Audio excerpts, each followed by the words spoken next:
মরে যাওয়া আর বেঁচে থাকার মধ্যে শুধু এতটুকু পার্থক্য থাকে, জেগে থাকা মানে বেঁচে আছি, আর ঘুমিয়ে থাকা মানে মৃত্যু। আর যারা জেগে থেকেও ঘুমিয়ে আছে, বেঁচে থেকেও মুর্দারের মতো ঘুরছে।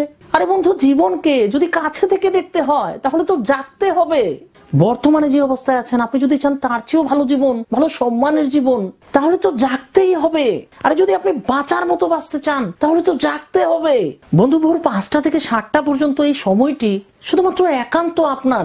এই সময়টাকে আপনার ক্যারিয়ারের জন্য, এই সময়টাকে আপনার সফলতার জন্য, এই সময়টাকে আপনার হেলথের জন্য, এই সময়টাকে আপনার আত্মার শান্তির জন্য, এই সময়টাকে কিছু একটা করে দেখানোর জন্য। আরে বন্ধু, আপনি আর কতদিন ঘুমিয়ে স্বপ্ন দেখতে থাকবেন? এবার উঠুন এবং জেগে উঠে এই স্বপ্নগুলোকে পূরণ করে দেখান। যদি আপনি পুরো সকালটাকে ঘুমিয়ে কাটিয়ে দিচ্ছেন তাহলে আপনার জীবনটা ঘুমিয়েই কেটে যাবে। অনেকে বলে যে আমি সকালে উঠতে চাই কিন্তু উঠতে পারি না। আপনার জীবন কেমন কাটবে তা আপনার সকালটাই নির্ধারণ করে।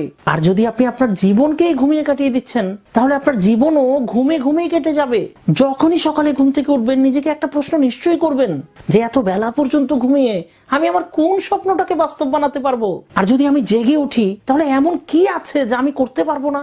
সকালের এই 3টি ঘন্টা আমি আমার যে কোনো স্বপ্ন পূরণের জন্য কাজে লাগাতে পারি। আমি আমার হেলথকে ভালো করার জন্য ব্যবহার করতে পারি। আপনি কি কখনো দেখেছেন ভোরে সূর্য ওঠার মুহূর্ত প্রকৃতি কত সুন্দর দেখায়? আপনি কি কখনো দেখেছেন শিশির কণা গাছের পাতায় পড়ে থাকতে তাকে দেখতে কত সুন্দর লাগে? এই 3টি ঘন্টা প্রকৃতি তার চরম সৌন্দর্যের সীমায় থাকে। আরে ব্রাদার এন্ড সিস্টার, যে মানুষ আরাম ছেড়ে তার বিছানা থেকে উঠতে পারে না সে তার জীবনে কিভাবে উপরে উঠবে? আরে সে মানুষ এই জীবনের সব স্বপ্নকে পূরণ করতে পারে। যে মানুষ তার ঘুমিয়ে থাকা স্বপ্ন থেকে বের হয়ে আসতে পারে।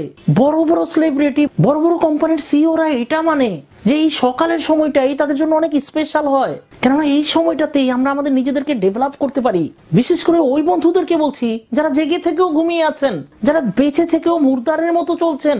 আরে চিরতরে ঘুমিয়ে তো সবাইকে যেতে হবে, কিন্তু এই যে সময়, এই যে মুহূর্তগুলো আপনি সৃষ্টিকর্তার থেকে দান হিসাবে পেয়েছেন তা ঘুমিয়ে থাকার জন্য পাননি, অলস হয়ে, হতাশা, দুঃখী হয়ে ঝিমানোর জন্য পাননি। এই সময়টা আপনি জেগে থাকার জন্য পেয়েছেন।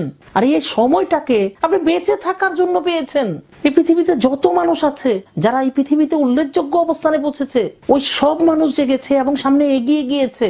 আরে বন্ধু, নিজেকে একটা প্রশ্ন করুন, আপনি কি বেঁচে থাকতে চান? আপনি কি জীবনে কোনো একটা স্পেশাল কিছু একটা রিমার্কেবল করতে চান? আপনি কি আপনার পরিবারের জন্য একটা ভালো কিছু করতে চান?